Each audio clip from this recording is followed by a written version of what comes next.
Okay, so now we are going to start a mock interview for our student Dakshish Bhatt, and this interview is for HPCL. Yes. So, Mr. Dakshish, first of all, you start with your introduction. Good evening, sir. My name is Dakshish Bhatt, and I am from Khatima, Uttarakhand. I completed my basic education from SVM Inter College Khatima, and I completed my graduation in mechanical engineering from Kumaon Institute of Technology, Dwarahat.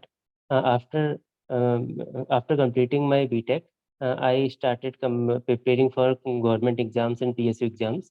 And during my BTech program मैंने 2 training की हैं। पहली training मैंने NHPC Banbasa से की है, जहाँ पे जो एक हाइड्रो इलेक्ट्रिक पावर प्लांट था, और मैंने वहाँ पे जितनी भी एक्सेसरीज होती हैं टरबाइन की और टरबाइन की वर्किंग क्या होती है, इस बारे में मैंने सीखा और समझा।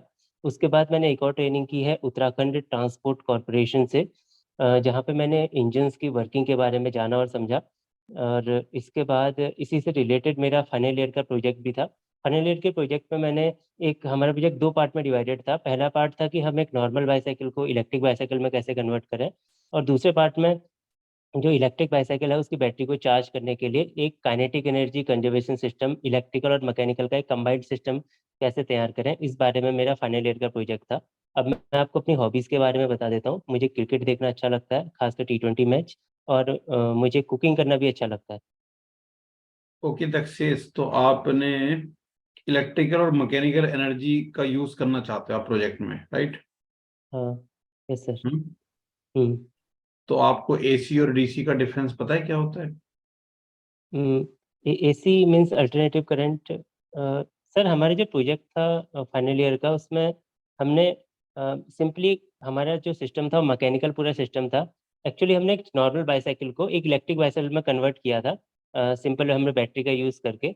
लिथियम आयन बैटरी थी वो। देन उसके बाद हमने जो बैटरी को चार्ज करने के लिए, एक तो होता है बैटरी को आप नॉर्मल चार्ज करें, एक होता है कि बाईसाइकिल में हमारा सिस्टम इस प्रकार से था कि ऐसे हम ब्रेक मारते हैं बाईसाइकिल में, तो हमारी जो एनर्जी है वो एक प्रकार से देखा जाए तो रिटार्ड, मतलब वो हमारी एनर्जी हीट एनर्जी में कन्वर्ट हो जाती है हम ब्रेक लगाएंगे तो उस एनर्जी को हम कैसे यूटिलाइज कर सकें अपनी बैटरी को चार्ज करने में, इस टाइप का हमारा प्रोजेक्ट था फाइनली का। तो बैटरी के अलावा उसमें और क्या क्या एपरेटस यूज किए थे आपने? तो सिंपल हमने एक फ्लाई व्हील लिया हुआ था, और फ्लाई व्हील को, जो गाड़ी का रियर व्हील होता है, पीछे वाला व्हील होता है, उसके साथ एक चैन बेल्ट, चैन ड्राइव के थ्रू हमने दोनों को जोड़ा था। देन उसके बाद हमारा सिंपल मैकेनिज्म ये था कि जैसे हम बाईसाइकिल को, जैसे मान लीजिए हमें तो कुछ जो आपका डिस्टेंस प्रोजेक्ट था सक्सेसफुली आपने कंप्लीट किया? सर, प्रोजेक्ट का 1 पार्ट हमने सक्सेसफुली कंप्लीट किया था, देन सेकंड पार्ट हम नहीं कर पाए थे। हमने नॉर्मल बाईसाइकिल को इलेक्ट्रिक बाईसाइकिल में बना दिया था, देन उसके बाद उसका जो काइनेटिक एनर्जी वाला सिस्टम है वो हम पूरी तरह से कंप्लीट नहीं कर पाए थे ड्यू टू कोविड। तो ये प्रोजेक्ट चूज करने का आपका ऑब्जेक्टिव क्या था? सर, जब हमने ट्रेनिंग की थी उत्तराखंड ट्रांसपोर्ट कॉरपोरेशन में, तो उस दौरान हमारा मेन मकसद था कि हम कुछ ऐसा प्रोजेक्ट बनाए जो मतलब इलेक्ट्रिक बाईसाइकिल, या फिर कह सकते हैं किसी मतलब एक व्हीकल से रिलेटेड हो, कोई प्रोजेक्ट ऐसा बनाया जाए। और उस समय इलेक्ट्रिक व्हीकल्स का मार्केट ज़्यादा अप कर रहा था, इलेक्ट्रिक बाईसाइकिल यानी कि इलेक्ट्रिक व्हीकल के बारे में उस दौरान चीज़ें तो बढ़ के आपका सामने आ कोई रही थी। इंटरेस्ट है इलेक्ट्रिकल व्हीकल में काम करने में आगे फ्यूचर में? सर, इंटरेस्ट इलेक्ट्रिकल व्हीकल में अभी तो नहीं है सर, उसमें काम करने में। HPCL अगर ज्वाइन करते हो यस तो सर। क्या क्या एक्सपेक्टेशंस हैं आपकी कि किस तरीके की रेस्पॉन्सिबिलिटीज आपको मिल सकती हैं? सर, मुझे लगता है कि मुझे अगर मार्केटिंग वाला फील्ड दिया जाए तो बेस्ट रहेगा, क्योंकि उसमें ऐसा मेरा क्यों? अभी अभी रिसेंटली जब मेरे स्टेट में इलेक्शन हुए थे, तो मैंने एक पॉलिटिकल पार्टी के साथ मिलके वहाँ पे सोशल मीडिया मैनेजमेंट और मार्केटिंग के बारे में मैंने एक पॉलिटिकल पार्टी के अंदर जाके सीखा समझा था। और मैंने ये भी चीज़ें सीखी वहाँ पे कि एक पॉलिटिकल पार्टी काम कैसे करती है, वहाँ पे मार्केटिंग कैसे की जाती है, और क्या क्या पैटर्न होता है, और हमें एक लीडर की क्या रिस्पॉन्सिबिलिटी होती है, सारी चीज़ें मैंने देखी वहाँ पे। ओके, तो आपकी सर्विसेज से जो भी आपने वहां पे काम किया, क्या उसको कोई बेनिफिट हुआ? सर, मुझे तो बहुत सारी चीज़ें सीखने को मिली, बट जो मेन ऑब्जेक्टिव था हमारा उस काम को करने का, वो सक्सेसफुल नहीं रह पाया। तो हमें सक्सेस तो नहीं मिली सर हमें इसमें। मतलब आपकी पार्टी जिसको आप सपोर्ट कर रहे थे वो इलेक्शन नहीं जीत पाई, ये कह रहे हो ना आप? Yes sir. ओके, तो फिर आप HPCL में अगर यही रेस्पॉन्सिबिलिटी प्ले करोगे तो कैसे कर पाओगे सक्सेसफुली? सर, हमने कोशिश बहुत सारी की, और मुझे इस जो मैंने ये सब चीज़ें की हैं मार्केटिंग के बारे में जो मैंने किया है। वो जो इंसिडेंट था इलेक्शन का, उससे मुझे एक चीज़ सीखने को मिली थी कि एक लीडर की रिस्पॉन्सिबिलिटी क्या होती है, और एक मतलब आपको अपनी गलतियों से भी जो चीज़ें सीखने को मिलती हैं, और सामने वाला जो आपका कॉम्पिटिटर क्या है, रेस्पॉन्सिबिलिटीज होती हैं लीडर की? लीडर की रिस्पॉन्सिबिलिटी ये होती है कि जैसे एक लीडर है, उसके साथ बहुत सारे और लोग काम कर रहे हैं, तो उनको एक प्रकार से लीड करना, उनको बताना कि तुम इस डायरेक्शन में काम करो, तुम्हारी एक्सपर्टीज ये है, तुम इस डायरेक्शन में काम करो। जैसे मुझे मान लीजिए कोई चीज़ अच्छे तरीके से आती है, और लीडर मेरे से कहेगा, लीडर को ये बात पता होनी चाहिए कि जो उसके अंदर काम कर रहा आदमी, उसकी एक्सपर्टीज इस फील्ड में है, और वो उसे डायरेक्ट करे कि तुम ये काम मत करो, तुम ये काम करो, तुम दूसरे इस काम के लिए अच्छा कर सकते हो। ये लीडर की रिस्पॉन्सिबिलिटी होती है, और लीडर का मुझे लगता है एक बेस्ट लीडर ही एक ग्रुप को मेंटेन करके चल सकता है। ओके। अच्छा, अपना लॉन्ग टर्म करियर ऑब्जेक्टिव बताइए। अ, मैंने यही सोचा है सर कि अगर मैं एचपीसीएल में ज्वाइन हो जाता हूँ, तो बिल्कुल अभी से लेके एंड तक, जब तक मेरी सर्विसेज एचपीसीएल के साथ रहेंगी, तब तक मुझे कॉन्टिन्यूअसली अपने आप को इम्प्रूव करते रहना है, सीखते रहना है। और मैं धीरे धीरे सीखते सीखते अपनी स्किल इतनी इनहेंस करूंगा, या फिर सीखते मतलब सीखते आपका मेन ऑब्जेक्टिव खुद का डेवलपमेंट है, मतलब आप सिर्फ सीखते रहना चाहते हो, सर योगदान कुछ नहीं देना चाहते हो आप? नहीं सर, मैं अपनी स्किल सीखते रहूंगा, और जैसे जैसे मैं अपनी स्किल सीखते सीखते अपनी स्किल इनहेंस करते जाऊंगा, उसके साथ साथ मैं जो कंपनी के प्रति, कंपनी को प्रॉफिट अगर दिलाना है, या कंपनी की जो कंपनी जो मुझे प्रोजेक्ट देगी, उसको मैं उतनी ज़्यादा ही एफिशिएंसी के साथ कर पाऊंगा, अगर मैं स्किल अपनी डेवलप करते रहा कंटिन्यूसली। तो मेरा मेन ऑब्जेक्टिव यही है कि मुझे सीखते रहना है, और जो मैंने सीखा है उसे कंपनी के लिए यूज़ करना है। ओके। अच्छा, ये बताइए, अगर आपसे कहा जाए कि आप अपने आप को वन वर्ड में डिस्क्राइब करो, तो कौन सा वर्ड आपको सबसे ज्यादा सूट करता है? अ, सर मैं बोलूँगा कि सर मैं काम हूँ, एक शांत स्वभाव का व्यक्ति हूँ, वन ओके। वर्ड में तो। और आपकी स्ट्रेंथ अगर पूछी जाए, तो सबसे ज्यादा टॉप टू प्रायोरिटी वाली स्ट्रेंथ आपकी क्या होंगी? अ, सर मेन स्ट्रेंथ तो ये रहेगी कि मैं लोगों के साथ जल्दी घुल मिल जाता हूँ। मुझे एडजस्ट करने में, मतलब जैसे लोगों के साथ बातचीत करने में, या किसी नए ग्रुप के साथ काम करने में मुझे ज़्यादा आपत्ति नहीं होती है, या दिक्कतों का सामना मुझे नहीं करना पड़ता है। और ये मेरी स्ट्रेंथ है एक्चुअली। ओके। एक स्ट्रेंथ है, दो मैंने पूछे आपसे। सर इसके अलावा मैं मतलब एक तो भी है कि मैं बहुत ही शांत स्वभाव का व्यक्ति हूँ, तो ये भी मेरी स्ट्रेंथ में काउंट हूँ। ये वीकनेस नहीं हो सकती है? नहीं सर, क्योंकि अगर कोई व्यक्ति शांत रहता है, तो वो एक स्ट्रेट फॉरवर्ड डिसीजन मेकिंग कर पाता है। तो मुझे लगता है कि अगर आपका माइंड शांत है, या काम आप रहते हैं, तो आप अच्छे तरीके से डिसीजन ले पाएंगे, अच्छी एफिशिएंसी के साथ आप काम कर पाएंगे। ओके। अच्छा, लिथियम का एक इंडिया में जो रिजर्व मिला है, किस यस राज्य, सर। कहाँ पे मिला है वो अभी? सर कश्मीर में मिला है, जम्मू कश्मीर में। कितना क्वांटिटी है, कुछ आइडिया है उसका रफली? अ, सर क्वांटिटी का आइडिया नहीं है सर एक्चुअली। पढ़ा है उसके बारे में कुछ आपने? सर केवल न्यूज़ हेडलाइंस देखी थी कि मतलब जनरली जितना ज़्यादा मिला है करके, इतना पता था, कितना ज़्यादा मिला है तो सर आपका इंटरेस्ट है एचपीसीएल में काम करने का? Yes sir. लिथियम एचपीसीएल के लिए कितना इम्पोर्टेंट है? लिथियम लिथियम एचपीसीएल का जो मेन जो प्रोडक्ट है, वो सर लुब्रिकेंट, और ये जो गैसेस होती हैं, और ये पेट्रोल और तो डीजल, इनके लिथियम मतलब ट्रांसपोर्टेशन। इम्पोर्टेंट नहीं है एचपीसीएल के लिए, अकॉर्डिंग टू यू? सर हाँ, उतना उतना इम्पोर्टेंट नहीं है सर कहाँ पे लिथियम। इम्पोर्टेंट है, किस सेक्टर में इम्पोर्टेंट है lithium? Sir lithium electric vehicles की बैटरीज बनाने में जनरली यूज़ किया जाता है। और एचपीसीएल उस डायरेक्शन में कुछ काम कर रहा है क्या? एचपीसीएल सर ईवीज के लिए चार्जिंग स्टेशन बनाने के बारे में काम कर रहा है, और यही है एचपीसीएल का, अगर इलेक्ट्रिक वाले फील्ड में देखें तो। और नॉन रिन्यूएबल फील्ड, वो सॉरी, रिन्यूएबल एनर्जी वाले जितने भी फील्ड है, उनमें काम कर रहा है। ऐसे अभी राजस्थान में नॉन रिन्यूएबल एनर्जी के, विंड एनर्जी के प्लांट खोले हैं। और इसके साथ साथ अभी मैंने न्यूज़ पढ़ी थी, जनवरी के महीने में पढ़ी थी मैंने अभी न्यूज़ की, एनटीपीसी के साथ एक टाई अप किया है एचपीसीएल ने, कि वो 400 मेगावाट रिन्यूएबल एनर्जी के लिए मतलब एक प्लांट से जनरेट करेंगे, ऐसा। Okay. Okay Vishal sir. Yes, sir. Thank you. So, Dakshesh, what are your favorite subjects? Sir मेरे फेवरेट सब्जेक्ट है पावर प्लांट इंजीनियरिंग, और IC engines. Power plant and IC engine. Yes sir. अच्छा, जो gas turbine power plant होते हैं वो किस cycle पे काम करते हैं? Gas turbine power plant sir Brayton cycle पे काम करते हैं, ब्रिटन साइकिल। Brayton cycle? हाँ which one, open Brayton cycle और closed Brayton cycle? Sir, open Brayton cycle, open Brayton cycle sir open होती है actually. Brayton sir cycle open, हमेशा open होता है। जो हाँ पावर प्लांट है ना, गैस टरबाइन पावर प्लांट, वो ओपन ब्रेटन साइकिल पे काम करता है या क्लोज्ड ब्रेटन साइकिल पे काम करता है?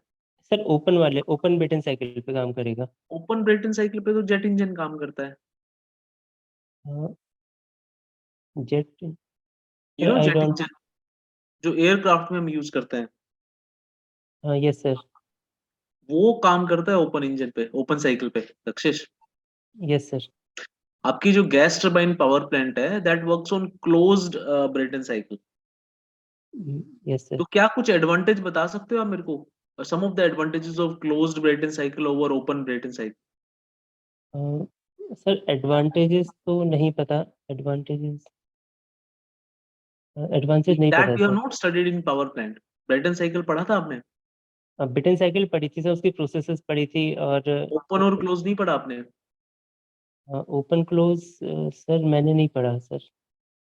ओके, तो आप ये बताओ कि एक रीजनरेटिव ब्रेटन साइकिल होता है, यस सर। बना के दिखा सकते हो आप Dakshish? Can you draw regenerative Brayton cycle? Sir pen लेने, मैं आपको एक्सप्लेन कर देता हूँ sir. You are not having pen paper with you? Pen paper sir दूसरे रूम में होंगे, मुझे लेके आने पड़ेंगे। नहीं, कोई बात नहीं, कोई बात नहीं, इट्स फाइन। मैं लेके आ बताओ। जाऊँ क्या? No, no, no, it's comfortable, fine. Dakshish, just tell me what are the advantages of regenerative Brayton cycle over simple Brayton cycle? Sir regenerative Britain cycle में हम, जो हमारा हीट इनपुट होता है वो रिड्यूस हो जाता है, क्योंकि हम टरबाइन के आउटपुट में जो हमारे पास हीट होती है उसका यूज हम करते हैं।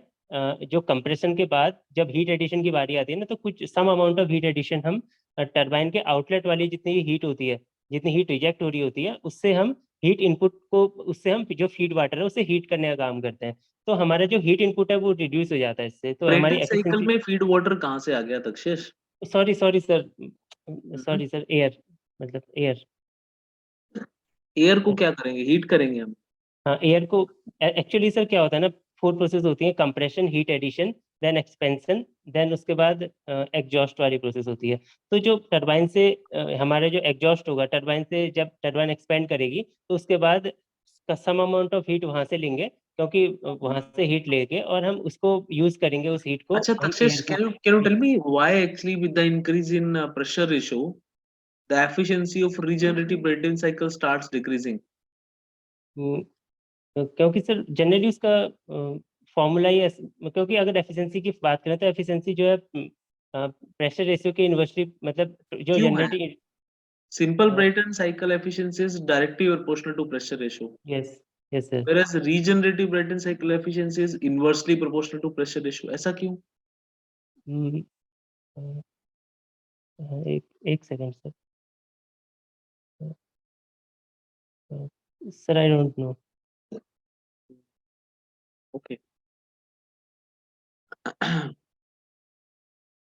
दक्षेश, आप बताओ कि जो फ्यूल्स है ना यस। आईसी इंजन के लिए, स्पेशली स्पार्क इग्निशन इंजन के लिए, किस तरह का फ्यूल जो है वो सूट करता है ऐसा इंजन?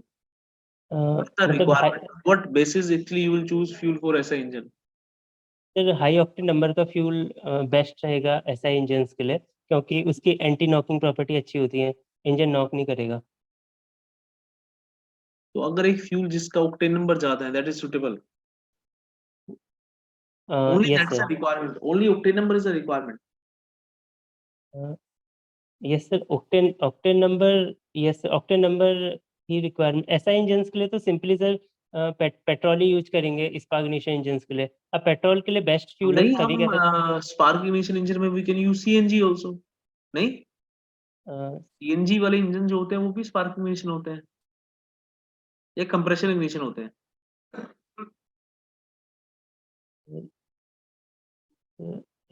कंप्रेस्ड नेचुरल गैस जो हम यूज करते हैं as a fuel, that we use in spark ignition engine और कंप्रेशन इग्निशन इंजन। या कोई अलग ही कोई इंजन होता है? Sir I think petrol engine होता है शायद। पेट्रोल में फिर हम सीएनजी यूज करते हैं ना? शायद हाँ। मैंने एक्चुअली मुझे कंफर्म तो नहीं पता, लेकिन जो सीएनजी वाले ऑटो थे उसके आगे मैंने एक बार लिखा हुआ देखा था कि इसमें पेट्रोल डाल के एक्चुअली स्टार्ट होता है करके, ऐसा कुछ maybe sir. But you are not sure about that? Yes sir, sure नहीं हूँ सर। ओके। अच्छा, आप ये बताओ दक्षेश की जो डीजल इंजन में, डीजल इंजन में हम how you will actually identify, suppose there are two engines in front of you, one petrol, one diesel, how you will identify which one is the diesel engine? Sir diesel engine में इस मतलब ये स्पार्कनिशन engine में तो spark plug होगा, diesel engine में fuel injector लगा होगा, तो उससे फ्यूल इंजेक्टर दिख जाएगा आपको बाहर से? Sir diesel engine sir size में बड़ा होगा और वो साइज में छोटा होगा पेट्रोल इंजन, ऐसा ऐसा कैसे? क्योंकि sir diesel engine maybe suppose you are having a 10 kilowatt diesel engine and 50 kilowatt petrol engine. और सर डीजल, साइज तो कैपेसिटी पे डिपेंड करता है ना दक्षेश? हाँ यस सर, साइज कैपेसिटी पे डिपेंड करेगा।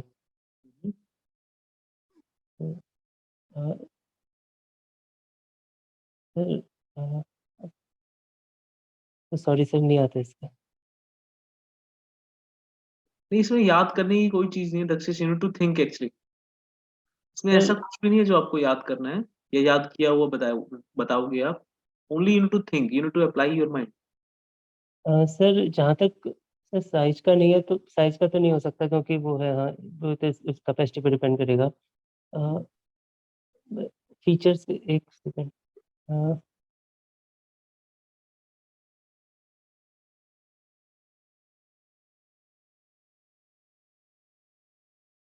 Sir I don't know sir, इसका नहीं चलो आ पा रहा। कोई बात नहीं। Some kind of testing we carry out on IC engine to measure its various performance parameters. उसमें से एक टेस्टिंग है जिसको हम बोलते हैं मोटरिंग टेस्ट। क्या होता है motoring test Dakshesh? How we conduct? Sir motoring test, एक सेकंड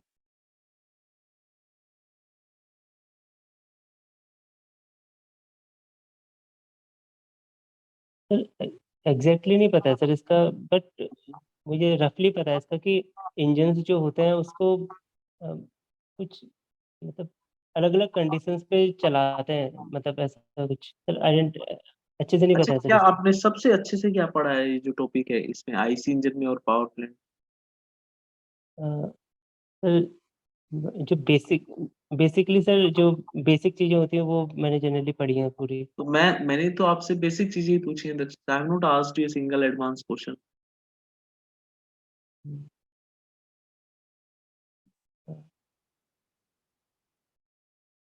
चलो,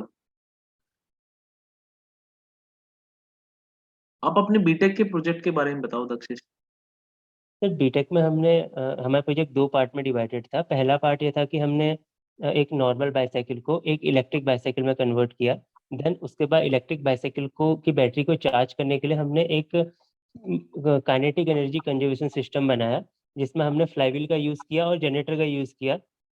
गाड़ी की जो ब्रेक वाली एनर्जी होती है, यानी कि ब्रेक एनर्जी मीन्स जब हम गाड़ी को ब्रेक लगाते हैं तो जो एनर्जी हमारी हीट एनर्जी में कन्वर्ट हो जाती है, जो kinetic energy heat energy convert हो जाती है, तो उसका यूज़ हम कैसे अपनी बैटरी को चार्ज करने में करें, ये हमारा सिस्टम था पूरा। अच्छा, हीट से आपने इलेक्ट्रिसिटी कैसे ली?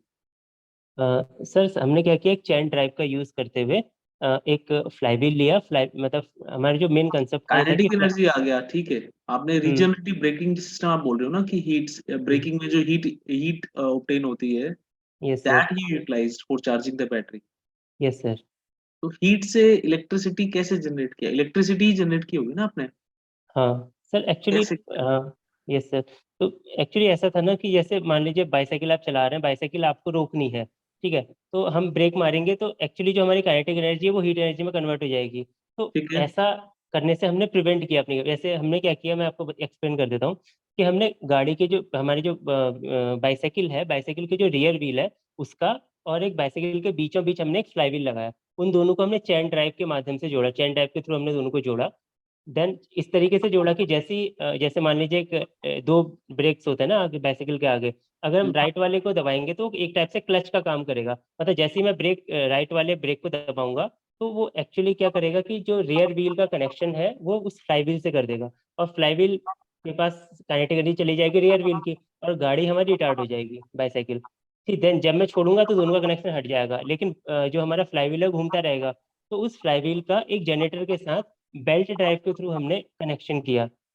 मतलब ऐसा, फिर उसके बाद जो जनरेटर घूमने लग गया, देन उसका कनेक्शन बैटरी से किया। नहीं, अगर आपको ब्रेकिंग अप्लाई करनी है तो टायर तो रोकना पड़ेगा ना? हाँ sir, yes sir. Actually tyre कैसे रोका आपने? देन जब गाड़ी हमारी रिटार्ड हो जाएगी ना, जब उसकी एनर्जी कैसे उसमें रिटायर चली। हो जाएगी? मतलब जब जब तब तक तो भिड़ जाएगी किसी के साथ, नहीं? नहीं सर, ऐसा था ना कि एक्चुअली जैसे हमें पता है कि हमें सम डिस्टेंस आगे जाके बाइसाइकिल रोकनी है या क्या फिर पता होता है जब हम ब्रेकिंग अप्लाई करते हैं, हमें पता होता है कि हमें कब ब्रेक अप्लाई करना पड़ेगा? आप जब रोड पे गाड़ी चलाते हो, आपको पता होता है कि कब कब ब्रेक लगाना पड़ेगा? हाँ सर, वो जब ब्रेक तो हमें सबसे हमें ज्यादा अनसर्टेन चीज है दक्षेश, नहीं? हाँ सर, आपने सही बोला, लेकिन एक्चुअली ऐसा है कि जब हमें सडन बाइक अपनी रोकनी है, तब तो हम सडन ब्रेक लगा के रोकेंगे। लेकिन जब हमें पता है कि हमें इस दुकान में जाके रोकनी है, सम डिस्टेंस आगे जाके हमें बाइसाइकिल रोकनी है, देन तब हम ये सिस्टम अप्लाई करेंगे अपनी बाइसाइकिल में। तो उससे जो काइनेटिक एनर्जी हमारी वेस्ट जा रही थी, वो हमारी कन्वर्ट हो जाएगी इलेक्ट्रिक एनर्जी में और बैटरी को चार्ज करेगी। नहीं, वेस्ट कहाँ जा रही थी? फिर तो आप नहीं, I am not getting actually Dakshesh. Waste नहीं बोल सकते आप, जो काइनेटिक एनर्जी तो वेस्ट तभी है जब आप उसको ब्रेक लगाते हो। Yes sir. तो उसमें तो फिर आप बंदा ये भी बोल सकता है कि why to stop at that particular show, you can stop at another show may be far away from that. Cycle कहीं ना कहीं तो रुक ही जाएगी अगर आपने पैडल लगाया है उसमें, नहीं? नहीं सर, बाइसाइकिल रोकना हमारा पर्पस नहीं है सर। एक्चुअली पर्पस ये है कि जैसे हमने मान लीजिए हमने ब्रेक मारा, मतलब हमने एक टाइप से क्लच दबाया। क्लच मतलब स्प्रिंग टाइप था, एक्चुअली क्लच नहीं था वो। तो जो हमारे रेयर व्हील है उसने अपनी एनर्जी जो फ्लाई व्हील है उसमें ट्रांसफर कर दी और हमारी बाइसाइकिल बहुत ही धीमी स्पीड से चलने लग गई अब।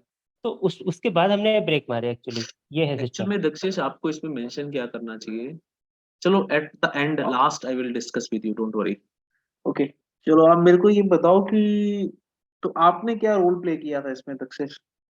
सर हमारा प्रोजेक्ट था जनरली, मतलब 2 पार्ट में डिवाइडेड था। पहला था कि इनकी जितने भी पार्ट्स हैं इनकी असेंबलिंग करनी है और देन दूसरा हमारा था कि जितने पार्ट्स हैं उनका अरेंजमेंट करना है कहीं न कहीं से।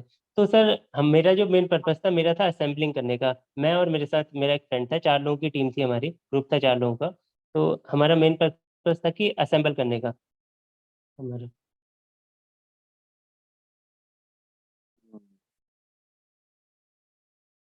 ठीक है, तो क्या लर्निंग्स रही दक्षेश आपकी through a that project? Sir इस प्रोजेक्ट में सर ड्यू टू कोविड हम इस प्रोजेक्ट को आधा कंप्लीट कर पाए। हमने नॉर्मल बाइसाइकिल को इलेक्ट्रिक बाइसाइकिल में कन्वर्ट कर दिया था। हमने जनरेटर लगाने तक का प्रोसेस कर लिया था, लेकिन उसके बाद जो एक प्रैक्टिकली एक होता है ना रीडिंग लेने वाला काम, वो जनरली हम नहीं कर पाए। तो एक ऐसा था सर। चलो, you are having any kind of work experience Dakshesh? अ, मुझे इंडस्ट्री का कोई ऐसा अभी तो नहीं है वर्क एक्सपीरियंस, बट कुछ इससे पहले इंटर्नशिप वगैरह किया आपने इंडस्ट्री में? हाँ इंटर्नशिप की है सर। कहाँ, किस इंडस्ट्री में? एक हाइड्रो इलेक्ट्रिक पावर प्लांट में की है, बनबसा में, और दूसरी उत्तराखंड ट्रांसपोर्ट कॉर्पोरेशन में की है। 2 ट्रेनिंग की है। कितने मेगावाट का प्लांट था जिस हाइड्रो पावर प्लांट में आपने इंडस्ट्री ट्रेनिंग की है? अ, सर उसमें 94 मेगावाट कैपेसिटी थी उस पूरे प्लांट की। और ऐसे। अच्छा, क्या आप मेरे को डिफरेंस बता सकते हो कैप्लान और फ्रांसिस टरबाइन में? सर फ्रांसिस टरबाइन और कैप्लान में डिफरेंस, फ्रांसिस टरबाइन में सर हाँ, फ्रांसिस टरबाइन में सर एडजस्टेबल ब्लेड्स नहीं होती हैं। हम गाइडवेंस के थ्रू जो वाटर होता है उसको मैनेज करते हैं, उसको डायरेक्ट करते हैं। और कैप्लान टरबाइन में एडजस्टेबल ब्लेड्स लगी होती हैं। देन एक और डिफरेंस है दोनों के बीच का कि कैप्लान टरबाइन जो है उसमें एक्सियल फ्लो होता है, मतलब फ्लो एक्सियली इन करेगा और एक्सियली आउट चले जाएगा टरबाइन से। देन फ्रांसिस टरबाइन में क्या होता है, रेडियल फ्लो होता है, और मॉडिफाइड फ्रांसिस टरबाइन में मिक्स फ्लो हो जाता है।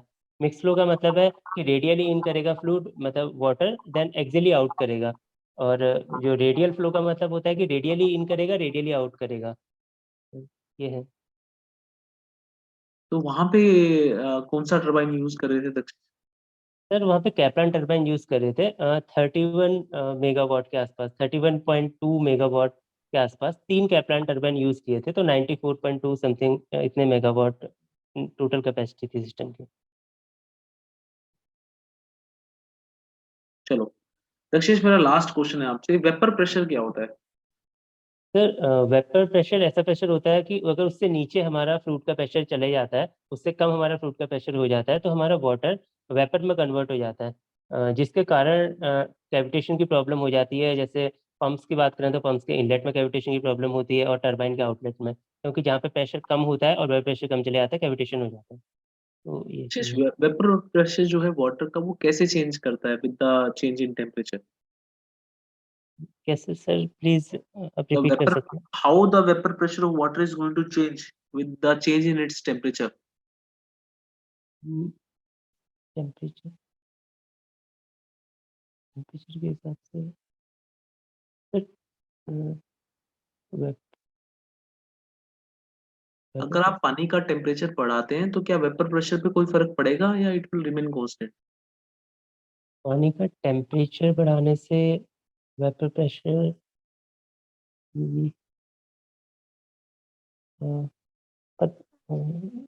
टेम्परेचर बढ़ाने से sir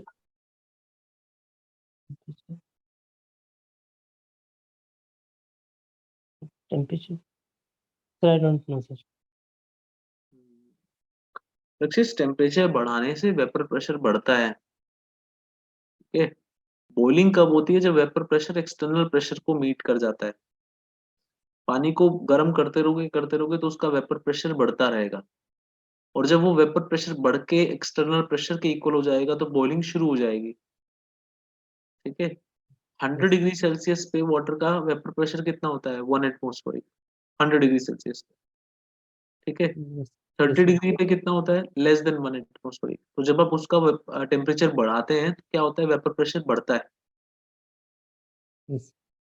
pressure temperature both are, they are proportional. Directly proportional, yes. Directly proportional तो नहीं बोल सकते आप इसको, दे आर मतलब डायरेक्टली इंक्रीज करते हैं सर डिपेंडेंट। दोनों। they are having direct relation, actually it is better to use that word, they are having direct relation। ठीक है, एक यस बढ़ता है तो दूसरा भी बढ़ता है, बट एक प्रपोर्शन में नहीं बढ़ते, but they are having direct relation. चलो तो ये थोड़ा देख के रखो दक्षेश। अभी देखो प्रोजेक्ट में ना आप इसको मेजरली फोकस करो इलेक्ट्रिक बाइसिकल पे, कि आपने एक कन्वेंशनल नॉर्मल बाइसिकल को इलेक्ट्रिक बाइसिकल बनाया। आप जो मेंशन करना चाह रहे हो ना, उसको जो आपने एक अनदर सिस्टम ऐड किया, उसको ब्रेकिंग के साथ लिंक मत करो। उसको बोलो काइनेटिक एनर्जी स्टोरेज सिस्टम। कि sir suppose we are driving some bicycle and we are driving it at some higher speed. Yes sir. High speed पे आप ड्राइव कर रहे हो, तो आप क्या कर सकते हो? सपोज आपने साइकिल चलाई, ओके, आपने बहुत सारे पैडल मारे, in that time you can store some energy in the flywheel. Yes sir. Again आप जब पैडल मारोगे तो आपको उतना ज्यादा एफर्ट्स नहीं लगाने पड़ेंगे। Are you yes getting? Sir. Yes sir. Because you will get some energy through the flywheel also. Yes लेकिन सर इसमें फिर इलेक्ट्रिक चार्जिंग का तो सिस्टम बनेगा नहीं ना सर? चार्जिंग का भी बन जाएगा। मान लीजिए चार्जिंग। आप, देखो अ, आप कहीं उस पे जा रहे हो, आप कहीं लॉन्ग ड्राइव पे जा रहे हो, आप साइकिल लेके। ठीक। ठीक है, तो चार्जिंग तो आपका इवन साथ साथ ही वो उसके साथ अल्टरनेटर जो है ना सिस्टम, तो आप रियर व्हील के साथ अटैच कर सकते हो डायरेक्टली।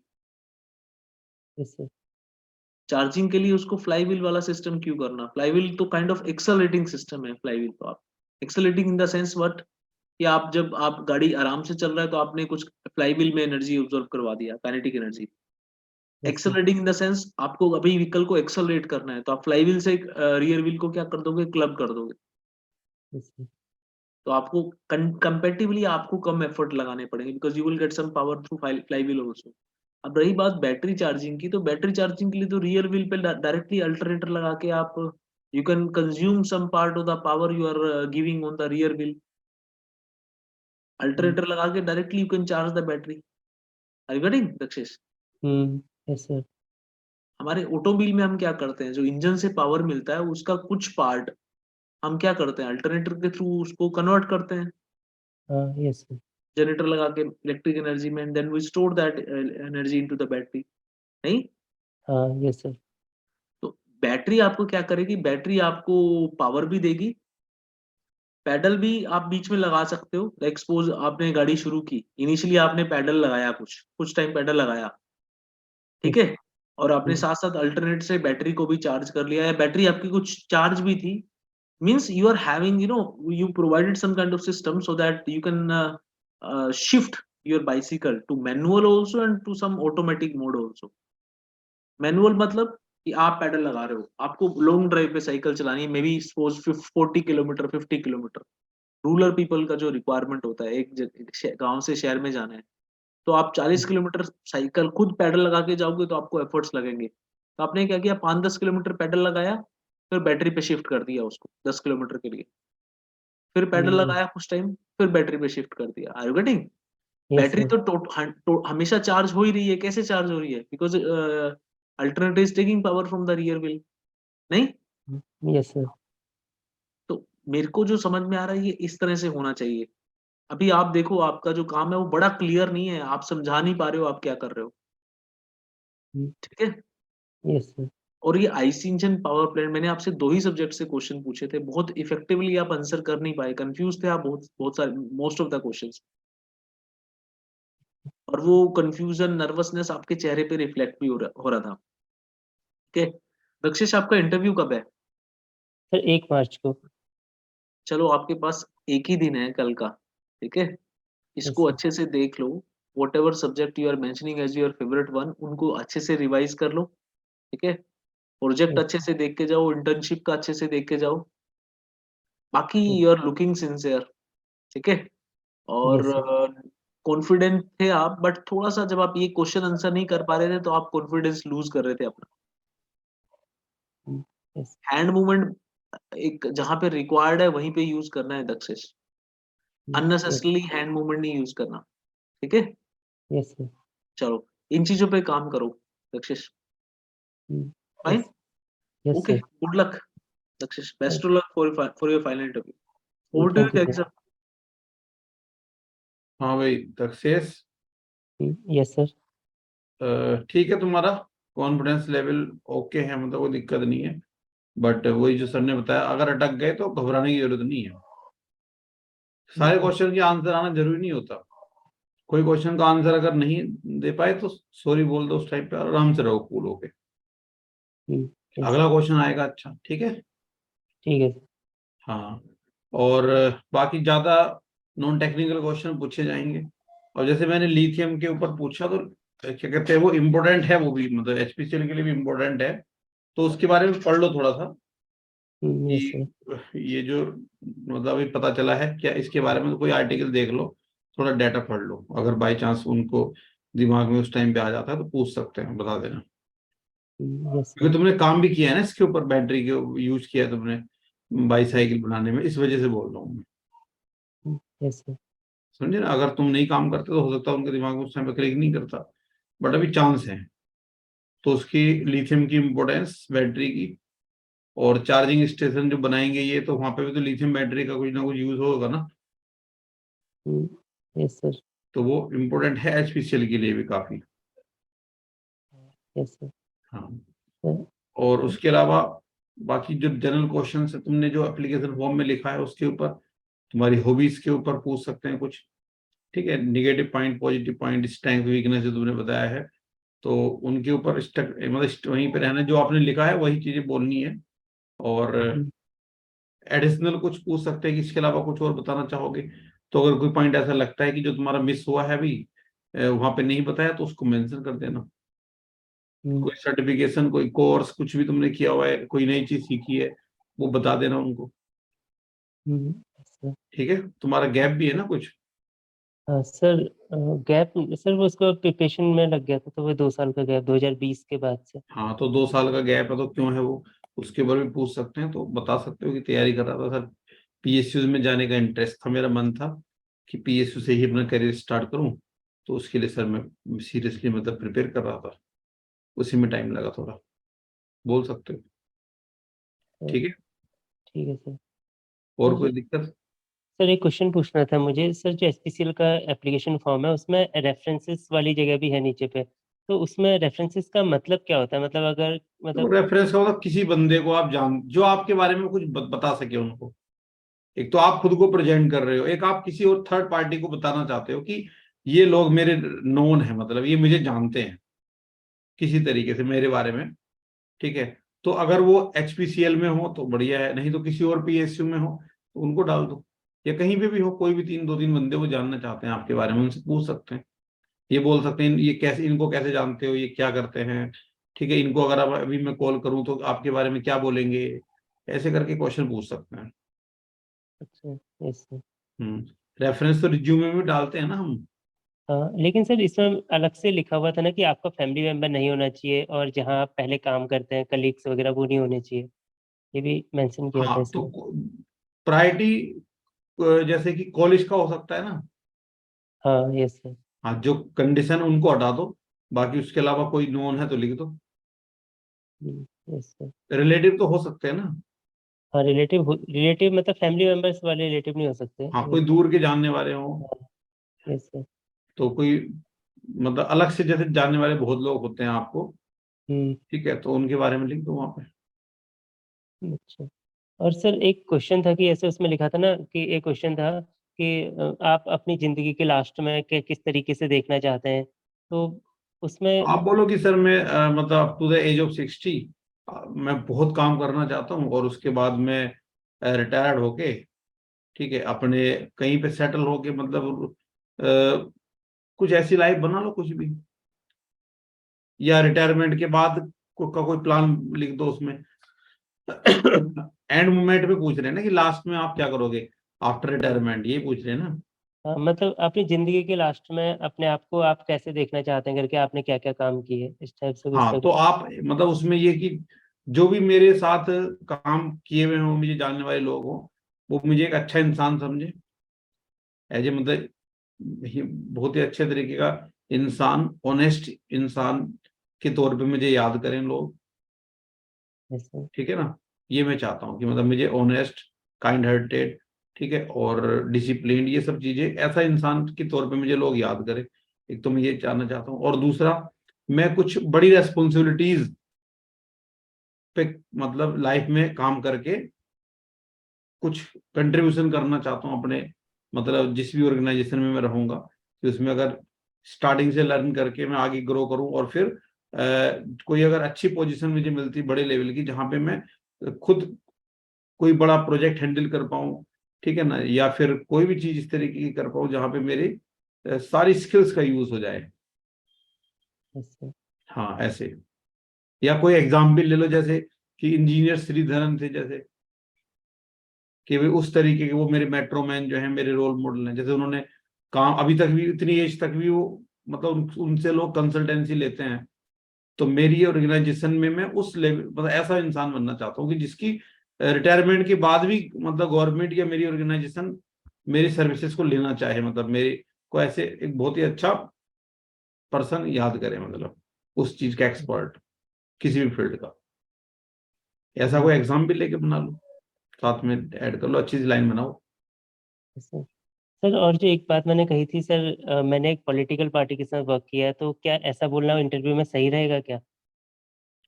आप ऐसे डायरेक्टली मत बोलो, कि आप ऐसे बोल दो कि मैंने एक ऑर्गेनाइजेशन में काम किया है कुछ दिन के लिए, ठीक है, जो पॉलिटिकल पार्टीज के डेटा एनालिसिस का काम करती है, मतलब आपने डायरेक्ट पॉलिटिकल पार्टी से कोई आपका कनेक्शन नहीं है, आपने एक ऑर्गेनाइजेशन में जो इलेक्शंस सर्वे और ये सब काम करती है, ऐसा बोल दो सिंपल। आई बात समझ में? Yes sir. आप किसी के फेवर में नहीं, आपने तो ये काम किया है वहां पे लर्न, मतलब हाँ। सिंपल। तो आपने डेटा एनालिटिक्स या जो भी काम वहां पे किया है उस चीज को लर्न करने के लिए, बट उसको ऑब्जेक्टिव पूछेंगे क्यों किया ऐसा वहां पे क्यों काम किया आपने फिर तो आप बता दो कि मैं कुछ साइड में मतलब अर्निंग और साथ में अपनी कम्युनिकेशन स्किल्स, मैनेजरियल स्किल्स, ठीक है ना, पब्लिक स्पीकिंग स्किल्स, इन सब चीजों पे काम करना चाहता था। Yes. तो मैंने बीच में इस तरीके का काम किया पार्ट टाइम। ठीक है। ठीक है सर। हाँ, और कोई दिक्कत? सर एक क्वेश्चन एक और था ना सर कि ऐसे आपने इंजीनियरिंग का फील्ड ही क्यों चुना? इस टाइप के जो क्वेश्चंस होते हैं उसमें हाँ, तो उसका आंसर तुम बनाओ खुद, बचपन में क्यों चुना तुमने, कोई रीजन दो। सर उसका कोई नॉर्मल आंसर या कोई डिप्लोमेटिक जैसा कुछ मतलब आगे जेन्युइन लगे, डिप्लोमेटिक हो लेकिन जेन्युइन लगे, मतलब फर्जी ना लगे, झूठ बोल रहा है ऐसा ना लगे। अच्छा सर ठीक है। बना लोगे? हम बना लेंगे सर। चलो ठीक है। Okay, all the best, success. Thank you sir.